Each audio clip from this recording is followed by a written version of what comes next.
মৃত্যুর পাত্রে খ্রিস্ট যেদিন মৃত্যুহীন প্রাণ উৎসর্গ করলেন রবাহত অনাহুতের জন্য, তারপর কেটে গেছে বহু শত বৎসর।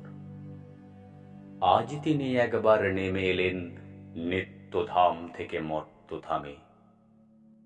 চেয়ে দেখলেন সেকালেও মানুষ ক্ষত বিক্ষত হতো যে সমস্ত পাপের মারে, যে উদ্ধত শৈল ও শল্য, যে চতুর ছোড়া ও ছুরি, যে ক্রূর কুটিল তলোয়ারের আঘাতে বিদ্যুৎ বেগে আজ তাদের ফলায় শান দেওয়া হচ্ছে হিস হিস শব্দে স্ফুলিঙ্গ ছড়িয়ে বড় বড় মশি ধূমকেতন কারখানা ঘরে।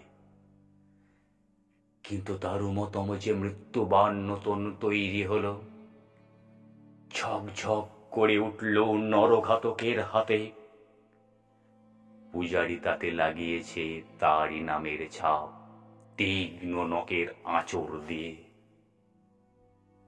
খ্রিস্ট বুকে হাত চেপে ধরলেন, বুঝলেন শেষ হয়নি তার নিরবিচ্ছিন্ন মৃত্যুর মুহূর্ত।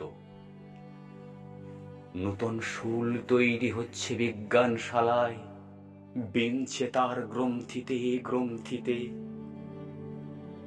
সেদিন তাকে যারা মেরেছিল ধর্ম মন্দিরের ছায়ায় দাঁড়িয়ে, তারাই আজ নতুন জন্ম নিল দলে দলে। তারাই আজ ধর্ম মন্দিরের বেদির সামনে থেকে পূজা মন্ত্রের সুরে ডাকছে ঘাতক সৈন্যকে, বলছে মারো মারো।